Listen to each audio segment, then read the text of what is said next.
There comes a moment in every chosen one's journey where heaven stops asking you to be soft and starts requiring you to be sharp, where the robe of mercy is not removed, but it's reinforced with the armor of fire. You were taught to turn the other cheek, and yes, love is still your foundation, but now your survival demands more than love. It demands strategy, precision, boundaries forged in boldness and sealed by spiritual fire.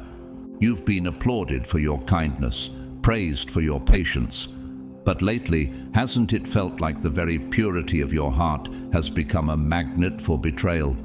Haven't you noticed how the more gentle you are, the more violently you're tested? This isn't just your imagination. This is spiritual warfare, camouflaged in ordinary moments, encoded in human interactions, concealed beneath smiles that lie and systems that oppress. And yet, here you are, still breathing, still rising, still shining. If you've ever felt like being good was getting you nowhere, this message was written for you. If your soul has ever whispered, "Enough is enough," then hear this clearly. You're not crazy. You're not broken. You're not becoming cold. You're becoming dangerous to darkness. You're not losing your light. You're learning how to wield it. Type 777 in the comments if something in you is stirring, if this is the shift your spirit has been waiting for. And to every single one of you who's supported this space with a super thanks, from the depths of my heart, thank you. You're not just giving, you're fueling a movement. You're keeping the trumpet of truth sounding across every nation. Because the truth is, being chosen doesn't mean being silent. It doesn't mean being a doormat. And it definitely doesn't mean being a slave to what God told you to conquer. The time has come to stop apologizing for your power. What if I told you that your breakthrough is not being delayed? It's being trained.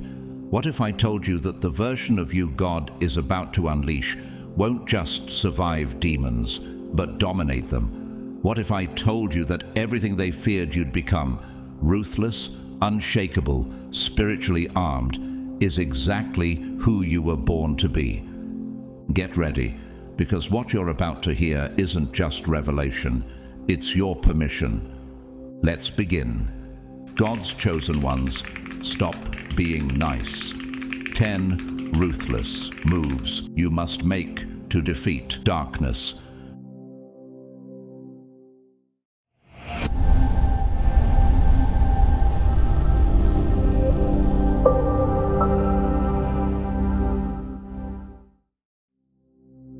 Do not give dogs what is holy, and do not throw your pearls before swine, lest they trample them underfoot and turn to attack you.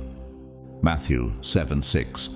From the moment you inhaled your first breath on this battlefield called Earth, you were conditioned, no, programmed, to believe that boundless mercy was your greatest superpower. They whispered it like a sacred mantra. Be kind, be forgiving, be the bigger person. But what they never told you was that mercy without structure is not compassion, it's corrosion. You were taught to extend grace before you could even recognize the stench of manipulation. They trained you to turn the other cheek before you even had a chance to understand the weight of betrayal. And so you did. Again and again, you handed out forgiveness like candy, offering your light to people who were never hungry for healing, only for control. You believed with a holy kind of innocence that love could convert a wolf into a lamb. That perhaps, if they touched your purity long enough, they'd awaken to their own. But what happens when your light becomes their drug? When your softness becomes the blueprint for their domination? Mercy, when offered to those who weaponize it, becomes the rope they use to hang your destiny. That's not sainthood, that's spiritual self-harm. Have you ever asked yourself why Jesus told the disciples to shake the dust off your feet when a place rejected them? Matthew 10:14. Was it not an act of mercy to walk away? Mercy not just for them, but for yourself? So you wouldn't rot in the same soil that refused to grow you? Even Jesus, in his divine perfection, refused to stay where he was dishonored. That wasn't cruelty. It was clarity. It was calibration.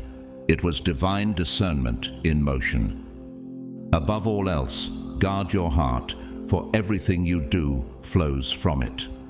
Proverbs 4:23. Ruthlessness for the chosen is not fueled by rage. It's a precision instrument, a scalpel, not a sword. It's like the pruning knife in a vineyard. The vine dresser cuts not to destroy, but to protect the fruit-bearing branches from rot.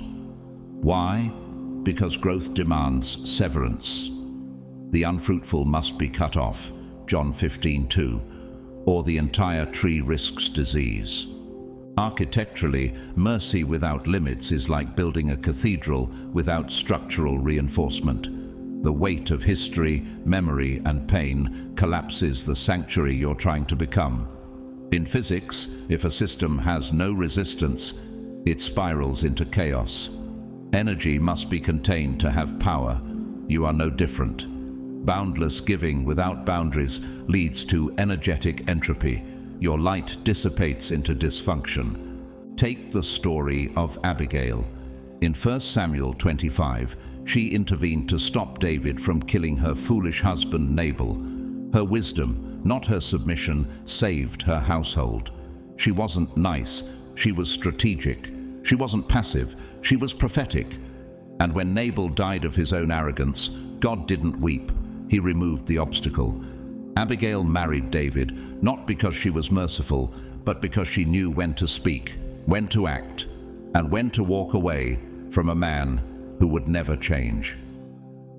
In our time, Malala Yousafzai, an education activist and Nobel Peace Prize laureate, embodies this sacred ruthlessness. Shot in the head at 15 for demanding the right to learn, she chose discernment over silence. She didn't return kindness to her oppressors in a way that kept her small. She reclaimed her voice, protected her sanity, and chose legacy over fear.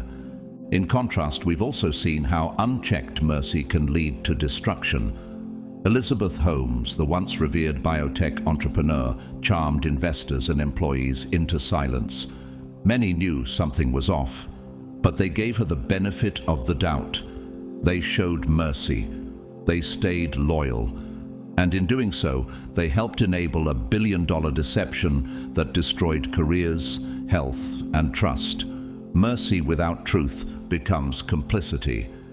You might remember Camille, a single mother who kept forgiving the same man who drained her emotionally and financially. Each apology pulled her deeper into exhaustion. She mistook persistence for holiness. It wasn't until her son said, "Mom, I hate how you cry every night," that she finally closed the door. Not with bitterness, but with boundaries. That moment became her resurrection. What about in nature? Consider the sea cucumber. When attacked, it expels its internal organs to distract predators and escape. But if it does this too often, it weakens itself to death. That's what happens when you keep giving parts of yourself to survive relationships that only want to feed on your insides. So, what are you still watering that has already withered? What door have you left cracked open in the name of compassion while your peace bleeds out from the threshold? Why are you still bleeding for those who smirk at your sacrifice? Who taught you that drowning yourself was how you learned to swim? You've mistaken being a peacemaker for being a martyr. But blessed are the peacemakers, not the people-pleasers. The peacemaker knows when to pour oil and when to pull the sword. You're not being cruel when you walk away. You're not being cold when you protect your space. You're not un-Christ-like when you refuse to be used. You are stepping into divine discernment, the resonance of clarity vibrating through your bones. Sometimes the most merciful thing you can do for the world is to disappear from the places that devour your soul. And when your hands tremble and your heart aches as you close the door, heaven doesn't call that weakness. Heaven calls it strength. He who walks with the wise becomes wise, but a companion of fools will suffer harm. Proverbs 13:20. There is a language that darkness understands, and it's not kindness, it's not politeness, It's not your intention to turn the other cheek or your habit of offering second chances. No, in the realm of shadows, only one dialect is universally respected: power. You've seen it already, haven't you? The more compassionate you are, the more some people try to test your limits. They don't draw near because they admire your light. They hover because they believe it can be consumed. You were raised to think that if you just loved harder, forgave faster, or stayed humble longer, you would change the world. But evil doesn't respond to love letters. It only backs off when it meets resistance. What if your hesitation was their hunting signal? What if your silence has become the scent that draws predators? You must become more than light. You must become fire. When the Bible describes Jesus, it doesn't only say he was gentle. It also says his eyes were like flames of fire. Revelation 1:14. The Lion of Judah does not whisper when demons roar, and neither can you. In every dimension, spiritual, psychological, relational, evil is drawn to voids. Physics tells us that high-pressure systems always rush toward low-pressure ones. If you walk into the world with collapsed boundaries, you create a vacuum that attracts the dark. Your indecision becomes a signal of invitation. Your softness, if not shielded by authority, becomes a buffet. There's a reason why David, a shepherd boy, had to become a warrior king. Goliath didn't flinch at Israel's kindness, but he fell at the force of a stone hurled by conviction. And Elijah, though a prophet, didn't politely debate the prophets of Baal. He called down fire from heaven publicly, 1 Kings 18:38. These weren't acts of cruelty. They were expressions of sacred power. Even in the animal kingdom, certain species radiate deterrence. The pufferfish inflates not to attack, but to signal, "I will not be easy prey." Likewise, your soul must radiate frequencies of spiritual voltage that disrupt dark resonance. Your kindness must not be passive. It must be ionized, electrically charged with discernment and holy refusal. Dr. Miles Monroe, the late Bahamian pastor and leadership teacher, once said, "What you tolerate, you cannot change." He taught that dominion is not a personality trait, it's a posture of spirit. He believed in the architecture of influence. That authority must be built brick by brick through clarity, conviction, and confrontation. Not cruelty, but certainty. Contrast that with the manipulative rise of Charles Manson, cult leader of the infamous Manson family. His control wasn't gained through power, it was through exploiting softness. He preyed on seekers of peace, love, and community. Their gentle hearts became the soil for his terror. The absence of discernment became the doorway for destruction. And history remembers the cost. You may recall Damon, a youth counselor with a voice like honey and a heart full of warmth.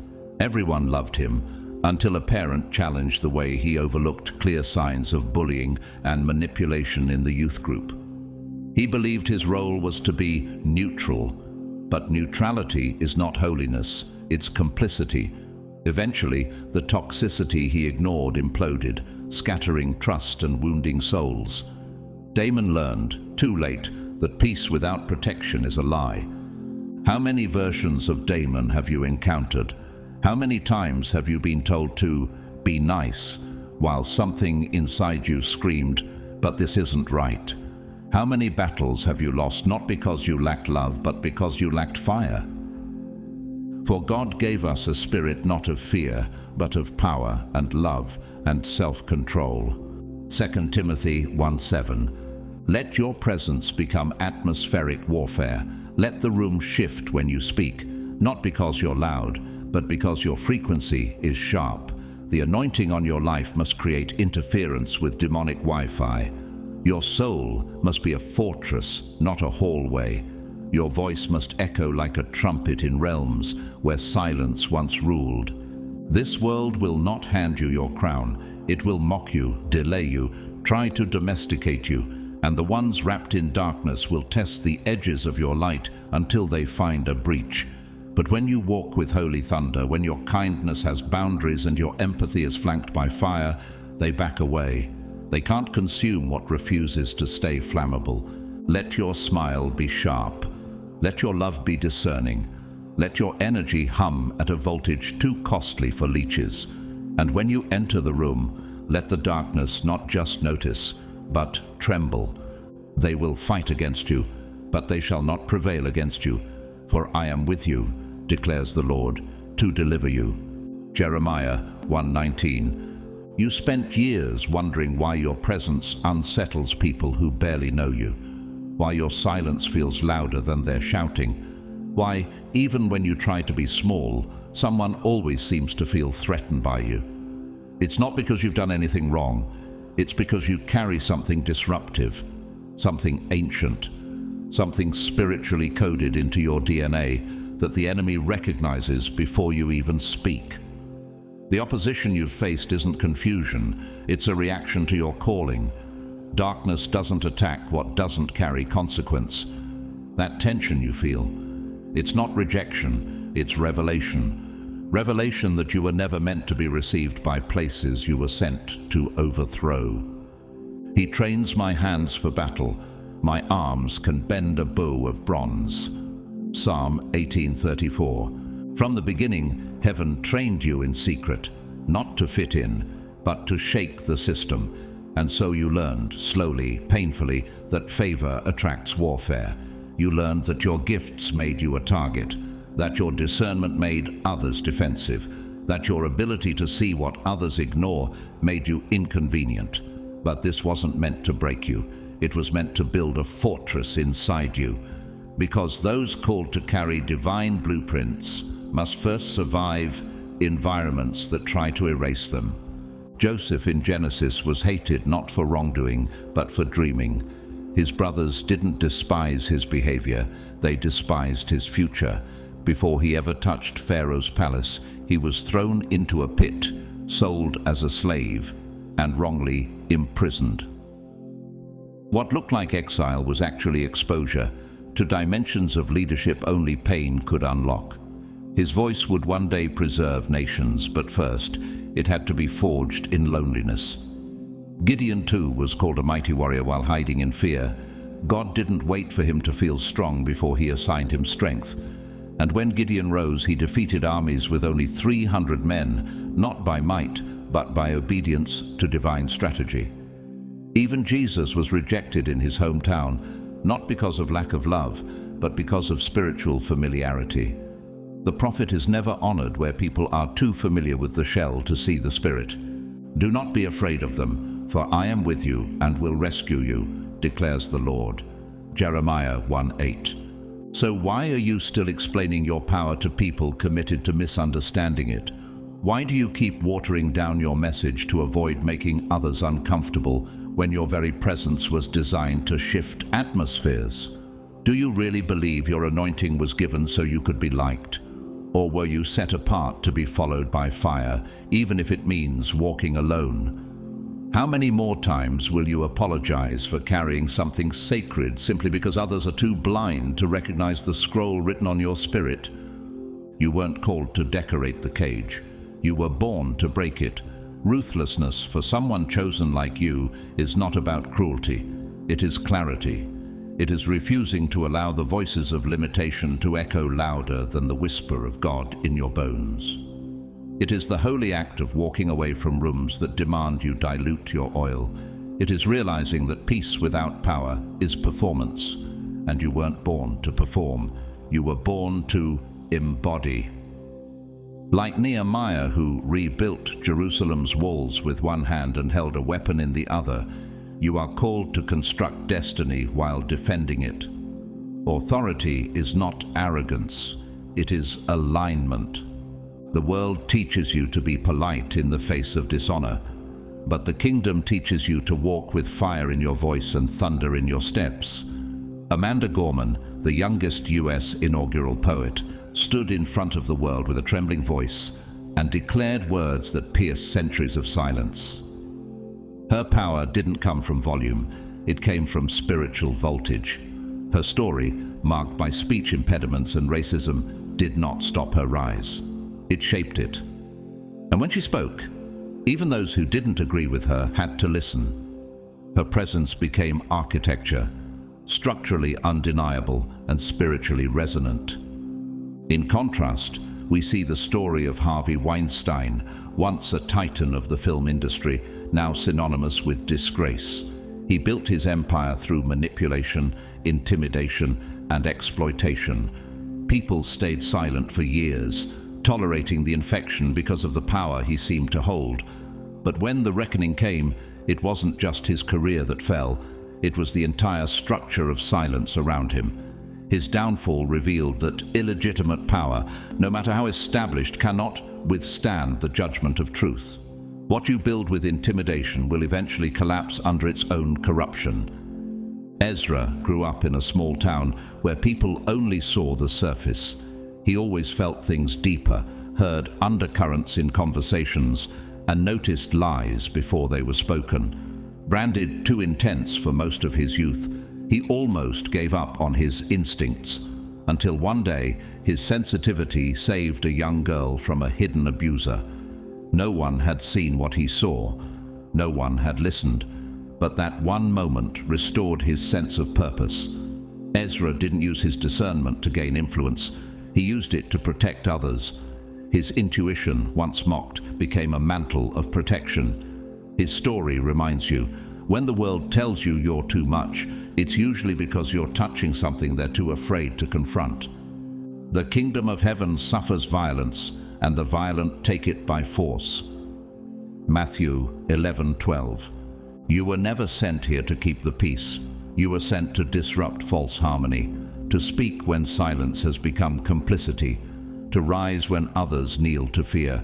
You are not the echo of broken systems. You are the voice of a coming order. And that voice was not meant to be explained. It was meant to be established. Stop shrinking to fit places God is dismantling. Stop rehearsing apologies for a fire heaven lit inside you. The world doesn't need another agreeable presence. It needs a holy disturbance, and that's who you are. So rise not to convince, but to command. Move not to be invited in, but to occupy. And speak not for approval, but because the Spirit has placed a trumpet in your chest. The age of whispering is over.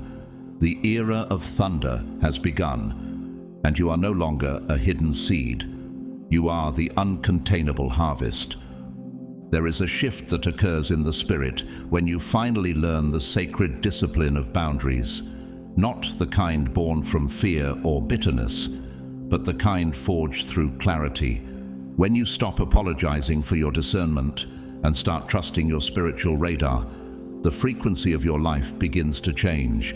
The chaos that once clung to you like fog starts to thin.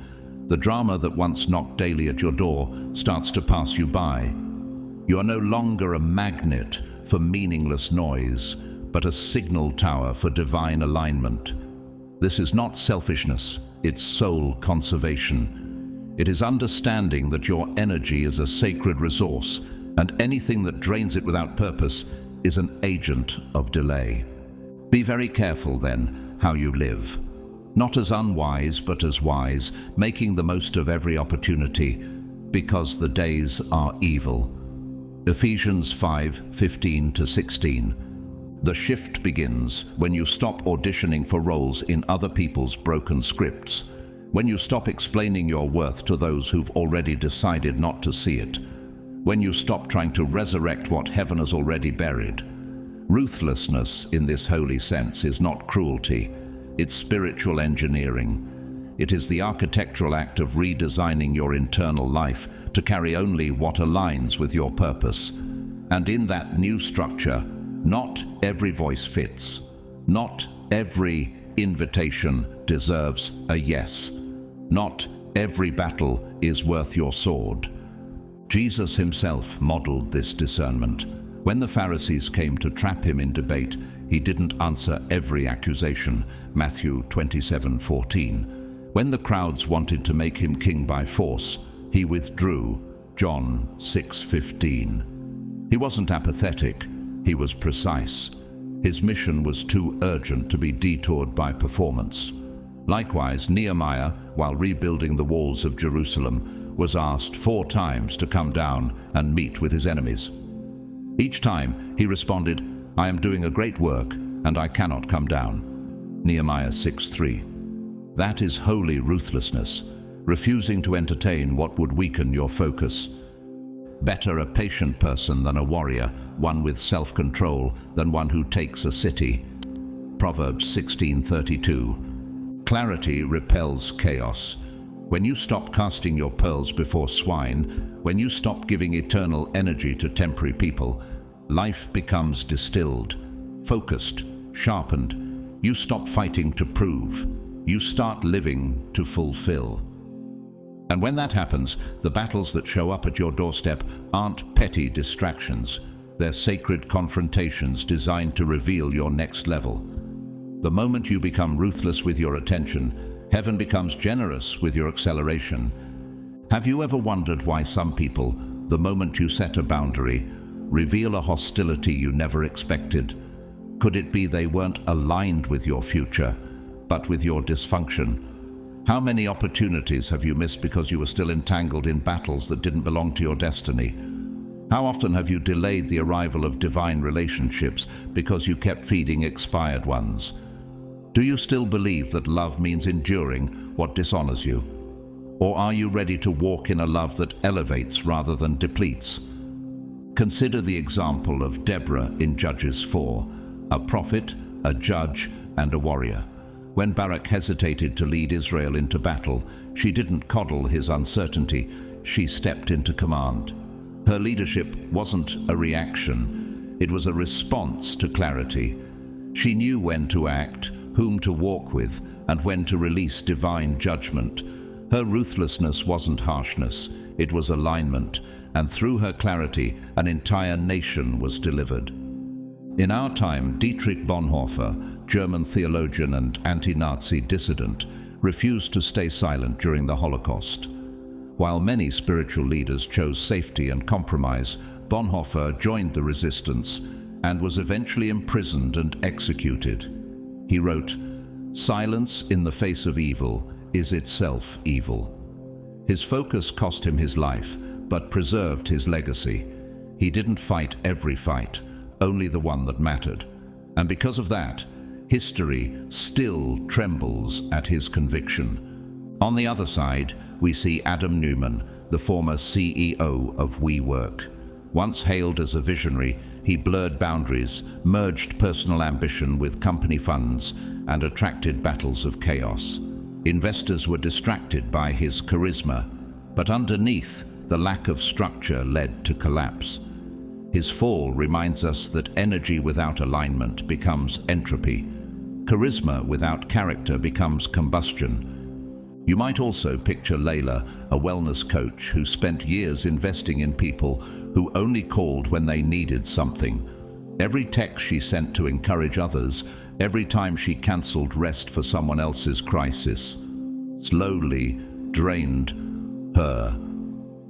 It wasn't until she missed a major opportunity because she was helping a friend who didn't show up for her that something in her snapped. She didn't become hard, she became wise. Now she protects her mornings like sacred temples. She doesn't explain her boundaries, she enforces them. And ever since, her business, relationships, and inner peace have flourished. Nature teaches this too. The African acacia tree releases tannins when overgrazed, making its leaves toxic to predators. It doesn't apologize for protecting itself. It simply recognizes the imbalance and self-corrects. That chosen one is not arrogance. That is biological discernment.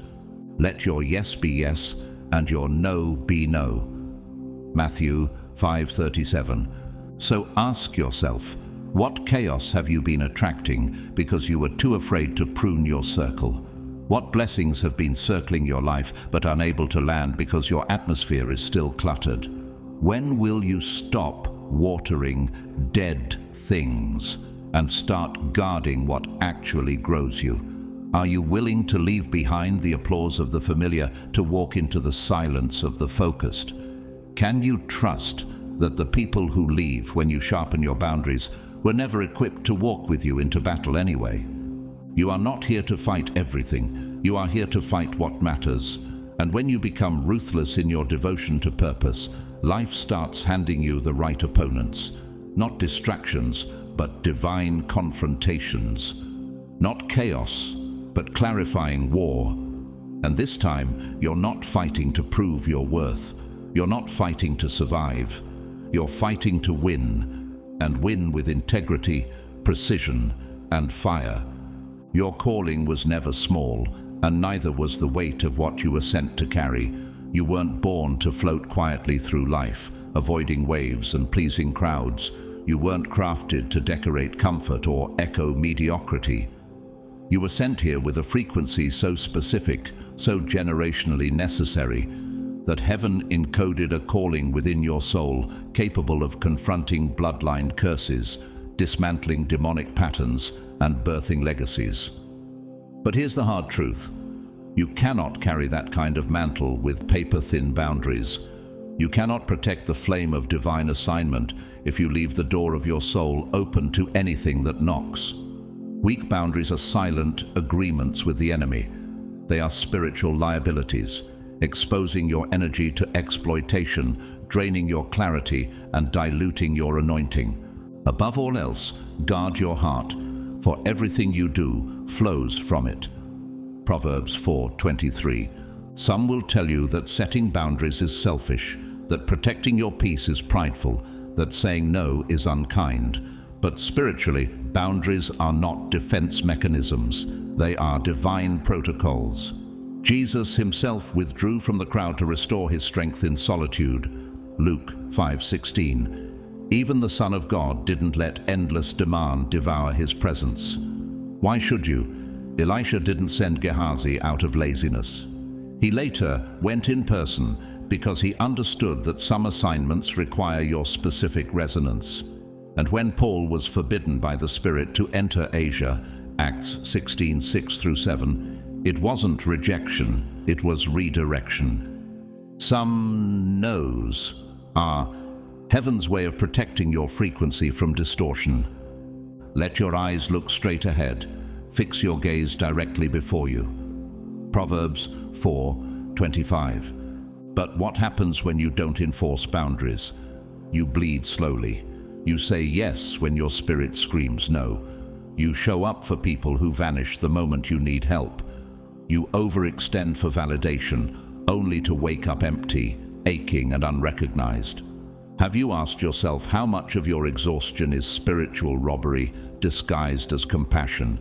How many opportunities have passed you by, not because you lacked skill, but because you were too depleted to answer the door? Have you been so conditioned to carry everyone else's crisis that you've stopped noticing your own slow collapse? Dr. Edith Eger, a Holocaust survivor and psychologist, once said, "If you don't learn to say no, your body will say it for you." After enduring Auschwitz, she spent decades teaching others how to reclaim their freedom, not just from trauma, but from emotional slavery. For her, boundaries weren't about being guarded, they were about being whole. Her life proved that survival requires more than endurance. It requires stewardship. She didn't survive by people-pleasing. She survived by learning when to close the door, even in love. In contrast, Jim Jones, the cult leader behind the Jonestown massacre, rose to power not because he was godly, but because he preyed on the boundaryless. He offered security to the vulnerable, demanded loyalty masked as devotion, and led hundreds into destruction by suffocating their discernment. They called it faith. It was spiritual manipulation. He is proof that where boundaries are absent, darkness builds its throne. Evil doesn't need your permission. It only needs your passivity. And then there's Jordan, a brilliant business strategist with intuition sharp enough to read people in seconds. But for years, she gave freely to those who only saw her as a resource, not a person. Every consultation drained her, Every quick favor robbed a little more from her future. One day, after collapsing in her kitchen from exhaustion, she finally asked herself a sacred question.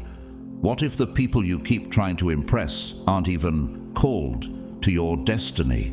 That question changed everything.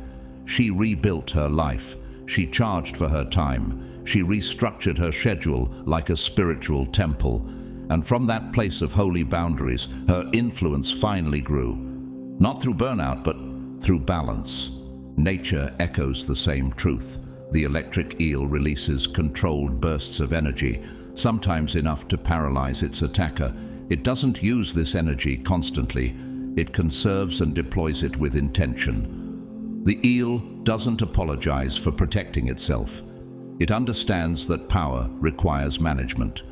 Your spirit is no different.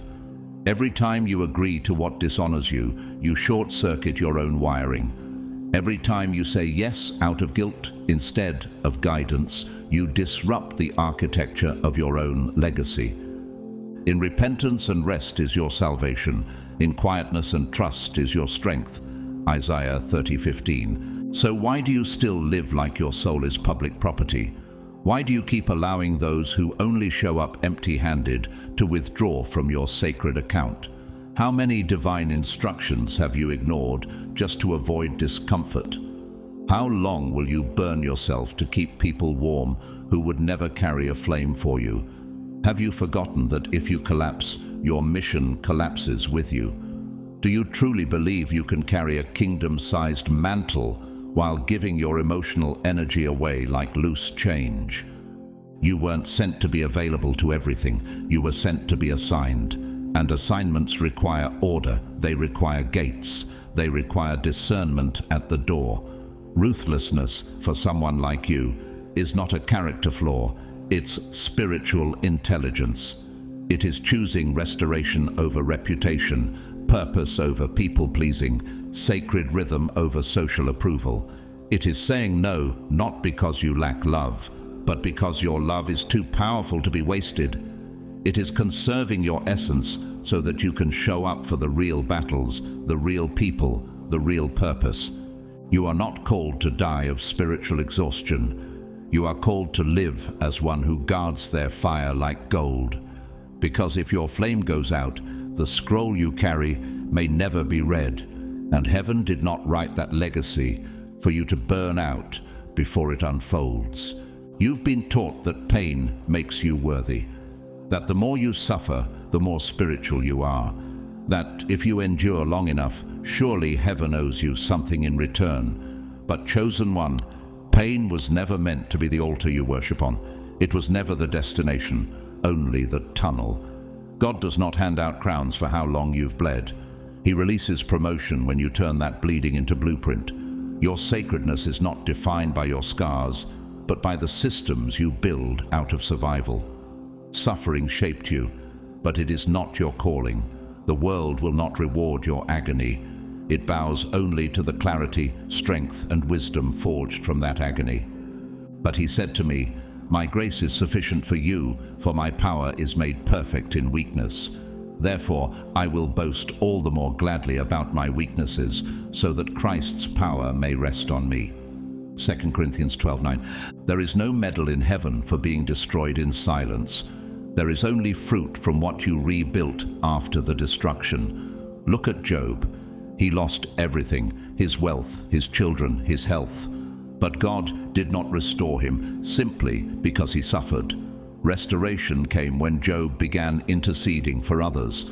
Job 42:10. His breakthrough wasn't in his tears. It was in the posture he chose in the ashes.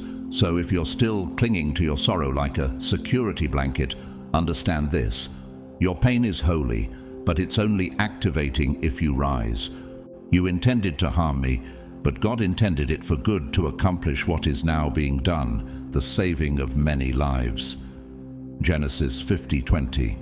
Joseph was betrayed by his brothers, thrown into a pit, falsely accused and imprisoned. But his elevation came not because he suffered, but because he managed his suffering with spiritual architecture. He didn't allow his trauma to make him bitter. He allowed it to make him strategic. By the time he stood before Pharaoh, he wasn't bleeding. He was interpreting dreams. He was managing food supplies. He was building infrastructure. He became the solution to a famine. And what about you? Are you still telling the story of your pit, or are you building systems in the palace? You may say, "But no one saw what I went through." True, but heaven did. And now heaven is watching to see whether your suffering turns into stewardship, whether your heartbreak turns into healing for others, whether your crush moments will be compost for something eternal. The world does not kneel for open wounds. It kneels for embodied resilience. Angela Duckworth, a psychologist and researcher known for her work on grit, defined it as passion and sustained persistence applied toward long-term goals. She discovered that success rarely favors the most talented. It favors the most consistent, the ones who rise after humiliation, the ones who work through rejection, the ones who understand that pain is only powerful if it's processed into motion. Duckworth's findings confirmed what God has always revealed in Scripture. Your reward is not in your tears, it's in your traction. But there are also those who mismanage pain and weaponize it. Richard Nixon, the 37th President of the United States, began his political career with noble intentions. But after years of scandal, resentment and paranoia, he sabotaged himself. The Watergate scandal wasn't simply about a crime. It was about a man who could not regulate the wounds of his ego. Instead of turning pressure into purpose, he turned it into power lust. And the consequence wasn't just personal, it was national disgrace. This is what happens when unresolved suffering becomes strategy without surrender. And then there's Sarai, a gifted contemporary dance artist whose life seemed choreographed for tragedy. Her father left, her mentor betrayed her, and her dreams were mocked into silence. For a while, she danced only in the dark. No stage, no audience. But something shifted when she stopped trying to be understood and started creating for herself. Her pain became vocabulary. Her movement became medicine. Now her performances have brought healing to trauma survivors globally. She didn't ask for applause. She embodied authority. Her pain was never her purpose, but it birthed her presence. The righteous may fall 7 times, but they rise again. Proverbs 24:16. How long will you keep expecting crowns for suffering that hasn't matured into strength? How much longer will you wear your wounds like proof of purpose instead of turning them into wisdom?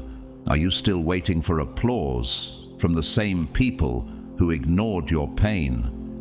Are you still expecting blessings to fall because you endured the fire, even though you've yet to use the ashes to build a foundation?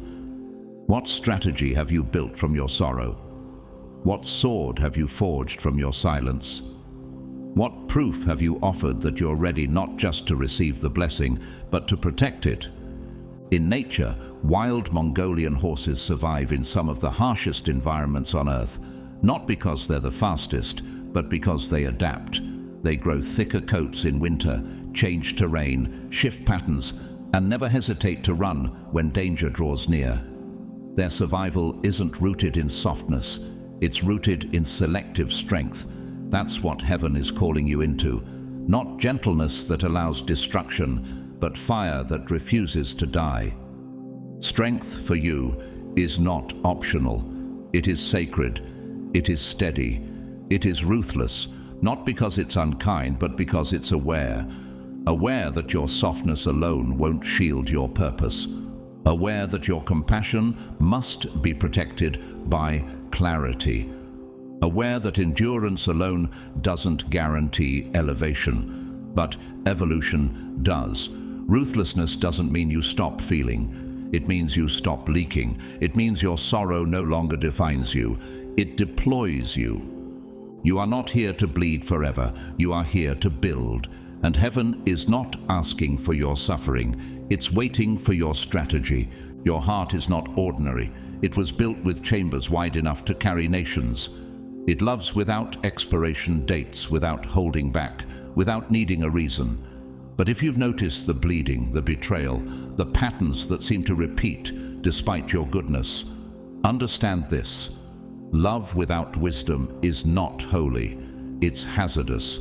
Your capacity to feel deeply is sacred, but without discernment, it becomes a weapon turned inward. You were not created to be drained in the name of compassion. You were called to rise through clarity. And this is my prayer, that your love may abound more and more in knowledge and depth of insight. Philippians 1:9. The enemy studies you. He doesn't only attack your weaknesses, he preys on your strength when it's uncalibrated, when he sees you're quick to forgive without boundaries, eager to save those who keep cutting you, generous even to the ones who mock your giving. He doesn't have to destroy you. He just has to keep you exhausted. That's how toxic partners, manipulative relatives, and parasitic friendships survive. They don't need to overpower you. They just need you to never choose yourself. Look at Samson, loved by God, gifted with supernatural strength, but he gave his heart to Delilah without discernment, and she became the gateway to his downfall, not through violence but through seduction that bypassed wisdom. His ruin didn't come from weakness, it came from unprotected love. And what about you? Have you fallen into patterns where your love was louder than your judgment?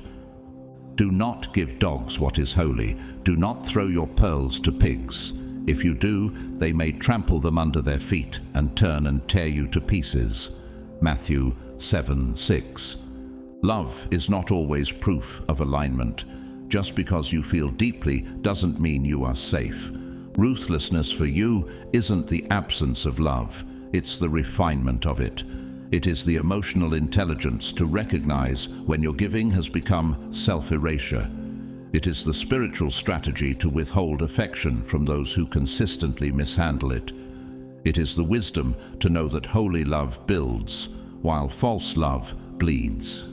Bell Hooks, cultural critic and author of All About Love, once wrote that love and abuse cannot coexist. She taught that real love is rooted in justice, mutuality, and care, not just feeling.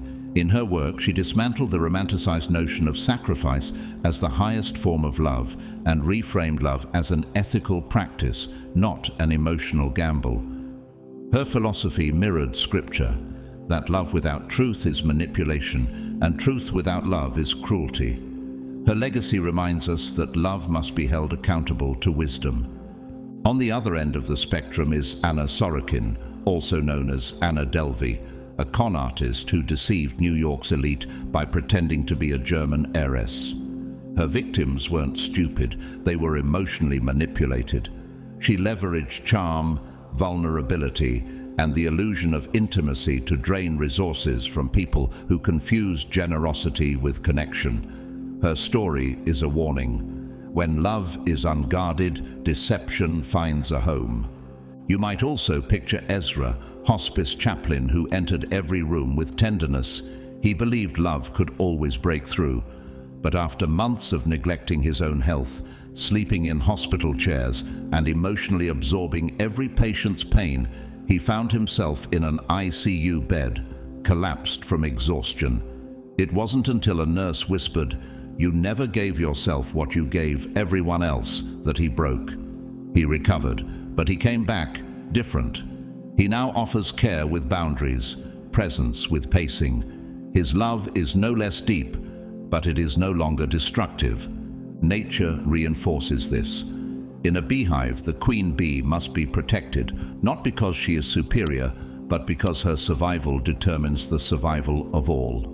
If she is overexerted, distracted, or exposed too long, the colony collapses. Her love for the hive is proven not by self-sacrifice, but by strategic focus. You, chosen one, are carrying a similar role. Your well-being is not just about you, it's about the systems, souls, and scrolls tied to your obedience. Love must be sincere. Hate what is evil. Cling to what is good. Romans 12:9. What kind of love are you carrying? One that heals or one that hollows you out? Are you loving out of alignment? Are you still giving access to those who trample what's holy? Do you confuse chaos with passion or endurance with intimacy? Are you loving to feel needed or because you are truly safe and seen? How many times have you excused manipulation because it came wrapped in affection? How much more will you let your heart starve while feeding everyone else's appetite? Ruthless love is not cold, it is clear. It gives where there is growth. It stops where there is rot. It does not try to fix what refuses transformation. It doesn't wait endlessly for apologies that will never come. It moves forward, selectively, strategically, sacrificially, but never suicidally. You weren't chosen to love until you disappear. You were chosen to love in a way that resurrects. And resurrection love is wise. It knows when to stop pouring, when to close the gate, when to stop trying to prove your worth to people who only understand control. Divine love doesn't confuse, it clarifies, it protects, it builds, it honors. And that is the kind of love you're being called into now. There is a version of you rising now that the enemy hoped would never survive. A version not obsessed with approval, not entangled in codependence, not distracted by false light or spiritual performance. You are becoming the kind of warrior that doesn't just believe in God, but walks in the weight of His authority. And this, chosen one, terrifies hell. They triumphed over him by the blood of the Lamb and by the word of their testimony. They did not love their lives so much as to shrink from death. Revelation 12:11. The devil does not lose sleep over passive believers who whisper prayers without conviction. He's not concerned with the empath who weeps endlessly but never draws a line. He isn't moved by soft light that never burns. His realm survives on your passivity, on your fear of confrontation, on your addiction to false peace. But when your love becomes discerning, your silence becomes strategic, and your no becomes holy, you become a different kind of threat. A ruthless one that hell can no longer seduce, shame, or scatter. David wasn't feared by Goliath because he sang psalms. He was feared because he stepped into battle while others hid, 1 Samuel 17. And when he stood before the giant, he didn't flinch. His words weren't uncertain. His posture wasn't polite. He declared, "This day the Lord will deliver you into my hands." That is ruthless faith, not recklessness, but prophetic precision. And now you are becoming that same kind of warrior, not the one who weeps at every opposition, but the one whose scars sing of unshakable survival. You prepare a table before me in the presence of my enemies. Psalm 23, verse 5.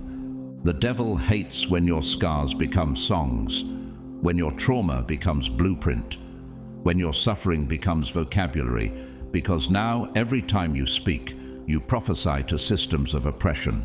Now, your silence disrupts demonic rhythms. Your resilience reroutes ancestral curses. That's why darkness is trembling, not because you survived, but because you rose different. In history, Harriet Tubman was more than an abolitionist. She was a spiritual general. Escaping slavery was not her victory. It was her initiation. What made hell tremble was that she went back again and again to set others free. She carried visions. She discerned threats. She led souls through darkness guided by divine frequency. And not once was she caught. Ruthlessness wasn't cruelty. It was calling. She wasn't loud. She was lethal.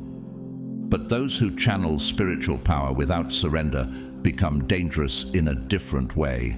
Aleister Crowley once called the wickedest man in the world distorted spiritual truths to advance chaos.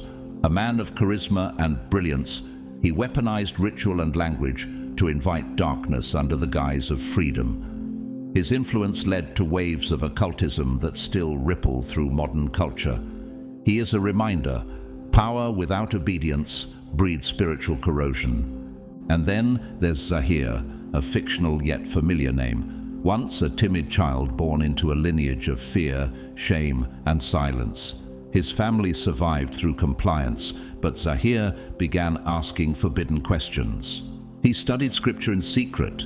He practiced stillness until he could hear God in his bones. One day, he confronted a long-standing pattern of generational abuse, not with rage, but with truth. That confrontation cracked a spiritual wall in his bloodline. Now, he doesn't just walk in peace, he commands it. His name, once whispered in fear, is now spoken with reverence.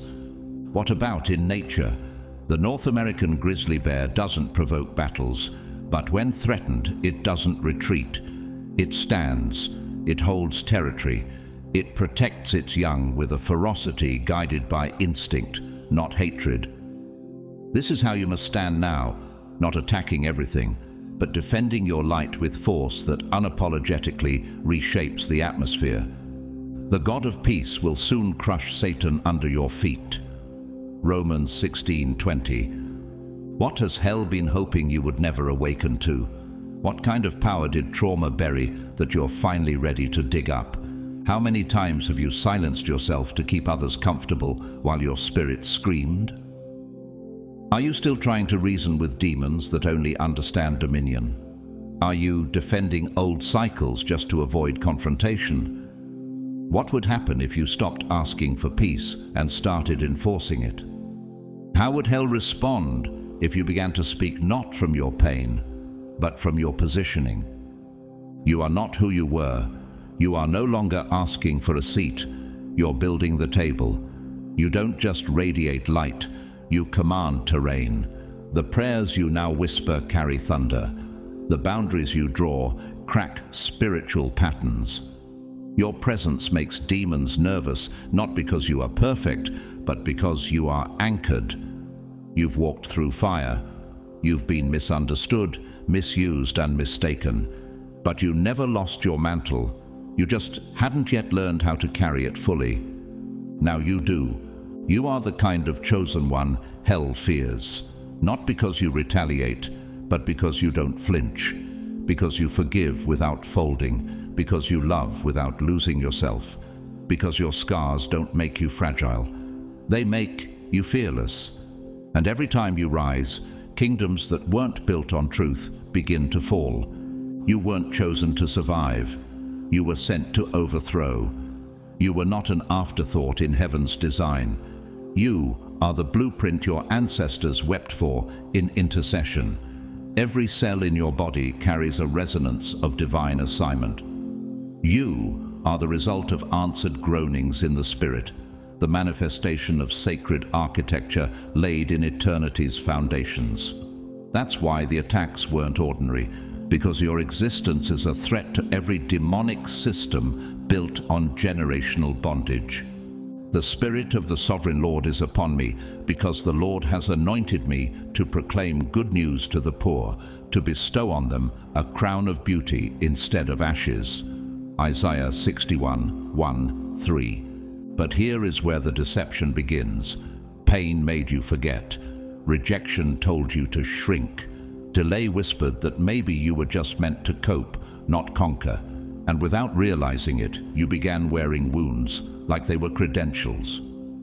You thought if people saw your suffering, they would finally validate your value. But heaven doesn't reward endurance without evolution. Your tears have power, but not if they stay stagnant. You were never sent to be pitied. You were sent to be disruptive. Yes, the betrayals cut like blades. Yes, the silence felt like drowning. But no one ever built a legacy from wounds they refused to let scar. And this world will not remember you by how long you bled, but by what you birthed out of that blood. Your legacy cannot be built inside the narrative of victimhood. Victimhood is a frequency. It pulls in pity but repels authority. It draws temporary comfort but delays generational deliverance. You weren't meant to vibrate in low resonance. You were sent to realign atmospheres. You were running a good race. Who cut in on you to keep you from obeying the truth? Galatians 5:7. So let me press into your spirit. How long will you keep clinging to the story where you're always broken, always betrayed, always waiting? How many altars have you built to moments God already buried? Are you still seeking applause for surviving when He's trying to promote you for shifting history? Are you still clinging to loyalty for people who would rather see you bound than crowned? Who convinced you that humility meant silence and that love required tolerating betrayal? When Joseph stood before Pharaoh in Genesis 41, he could have led with trauma. He could have recounted the pit, the chains, the forgotten prison years. But he spoke the language of solutions, not sorrow. That is legacy. When Esther stood before the king, she didn't plead for sympathy. She exposed an empire's genocide with courage soaked in clarity. That is legacy. When Paul penned letters from prison, he didn't beg for release. He transformed the cell into a sanctuary. That is legacy. Irina Sendler was a Polish nurse during the Holocaust, virtually unknown for decades. Under Nazi rule, she smuggled over 2,500 Jewish children out of the Warsaw Ghetto, hiding them in boxes, coffins, and underground tunnels. Captured, tortured, and sentenced to death, she refused to give up a single name. After the war, she returned to ordinary life in silence. No medals, no fame. But legacy doesn't wait for applause. It breathes through obedience. Irina didn't survive for pity. She walked in destiny's silence until the world caught up. But when pain is left unhealed, it mutates. Joseph Goebbels, chief propagandist of Nazi Germany, once studied theology and aspired to write novels. Rejected by the world for his club foot and deep insecurities, he chose manipulation over mercy. He twisted truth into weapons, turned crowds into killers, and poisoned entire generations. He proved what happens when brokenness becomes bitterness, when one's legacy becomes a monument of destruction, not deliverance. Let me show you another face. Alea. She was an overlooked single mother, working night shifts in a hospital.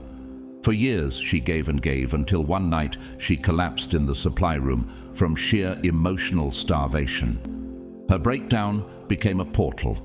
During recovery, she began writing letters of hope to patients who had no family. Those letters became a book. That book became a foundation. That foundation now helps restore women coming out of abuse. Alea never got a stage, but her legacy built one for others. There are volcanoes sleeping beneath the surface of mountains. People call them dormant. But dormant does not mean dead.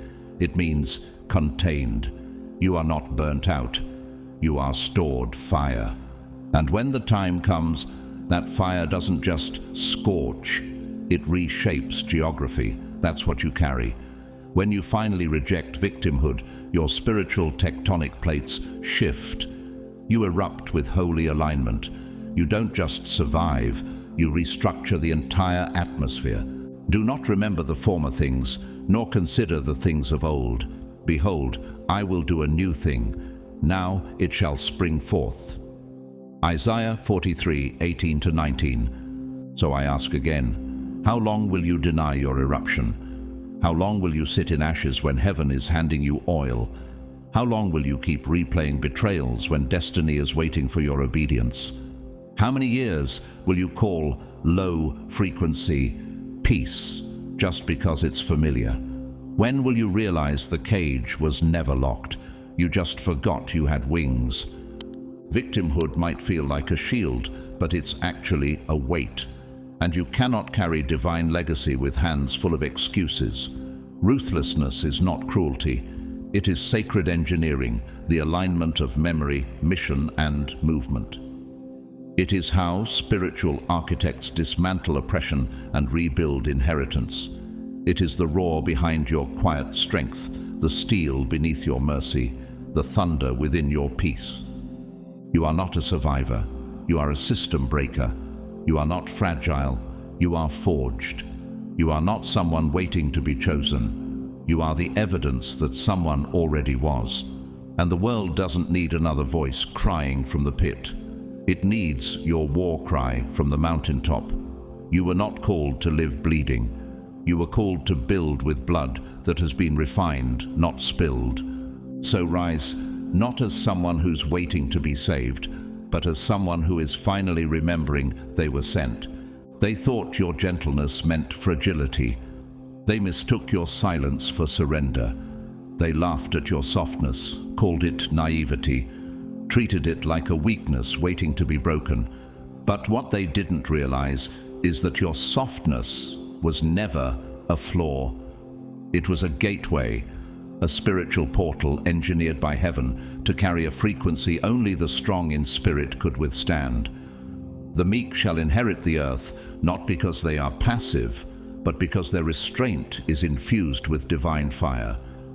They saw tears and assumed you were weak, but in the kingdom, tears are technology. Your sorrow was data. Heaven used to recalibrate your discernment. Your softness was a crucible, God's way of preserving the sanctity of your soul while training your spirit to discern toxicity in disguise. You weren't broken, you were buffered, protected from becoming like the very systems sent to destroy you. What if the softness they mocked was actually the evidence that you survived the war with your heart still intact? What if the empathy they criticized was actually your mantle, coded in heaven's DNA?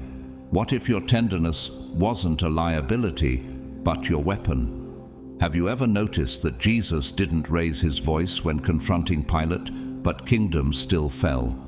That he wept before raising Lazarus, and yet even death obeyed him. He was oppressed and afflicted, yet he did not open his mouth. He was led like a lamb to the slaughter. Isaiah 53:7. Your softness was the storm in disguise. Like water, fluid, adaptable, seemingly harmless, but over time, carving canyons through mountains. Nature itself hides its fiercest power in soft forms.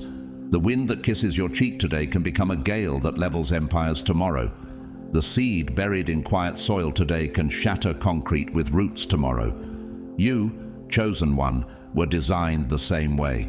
When Florence Nightingale, a nurse, reformer and founder of modern nursing, entered disease-ridden hospitals during the Crimean War, many dismissed her as a delicate woman playing savior. But her data-driven reforms and iron compassion cut mortality rates in half. Her softness reshaped the entire healthcare system. She didn't yell. She didn't conquer with force. She changed the world with gentleness, informed by strategy. Now contrast her with a man like Heinrich Himmler, one of the architects of the Holocaust. Rigid, emotionally devoid, obsessed with control. His coldness wasn't strength, it was spiritual deformity. He wore cruelty like armor, but his empire was built on rot.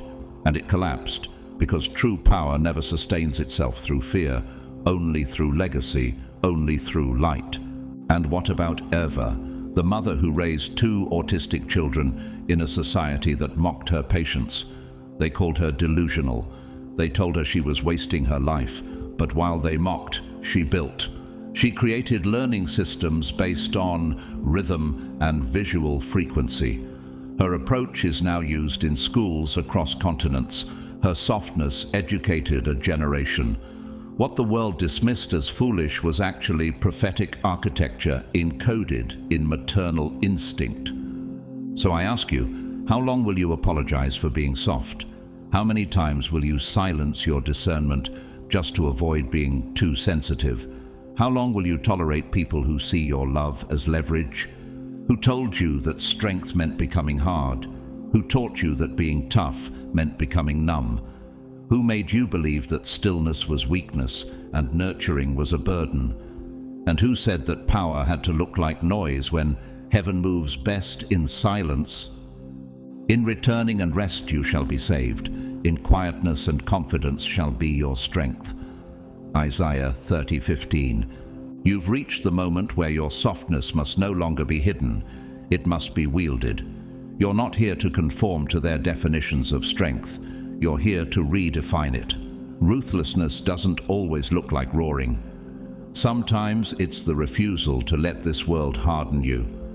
Sometimes it's the quiet courage to keep feeling, keep healing, keep loving, but now with boundaries forged in flame. Psychologically, softness with discernment is emotional intelligence at its highest form. Spiritually, it's frequency modulation, the ability to shift atmospheres without speaking a word.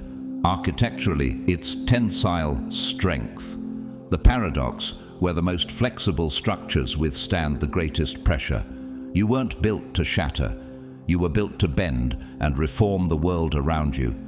You are no longer the open field others trample on. You are the mountain they can't climb, the river they can't stop, the garden that only heaven tends. Your softness is no longer theirs to define. It is heaven's to weaponize. It doesn't make you fragile. It makes you unforgettable, unshakable, untouchable by the schemes of hell. So stop hiding what God made holy. Let them say you're too much, too tender, too deep. Let them speak. But while they're speaking, you'll be building. While they're mocking, you'll be multiplying. While they're questioning your heart, you'll be rewriting bloodlines. The softness they mocked was actually the gate.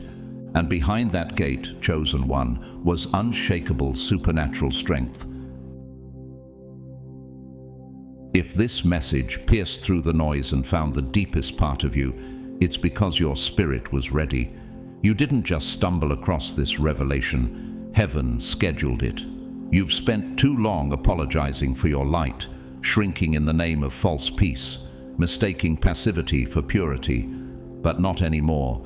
Now you know the truth. Being chosen doesn't mean being silent, soft, or spineless. It means wielding both compassion and conviction. It means protecting your anointing with fire when necessary. It means standing, not just for yourself, but for every soul watching you rise, waiting to see if it's possible to be both holy and unshakable. So, let this be your final warning to the darkness. The days of playing nice are over. You've stepped into your divine authority, and you're not backing down. Not for comfort, not for approval, not for anything less than heaven's standard. If this message lit something inside you, if it made you straighten your back, clench your jaw, and remember who you are, then type 1111 in the comments and let the realm know. You're no longer playing small. You're here to disrupt, to dismantle, to deliver. Don't walk this journey alone.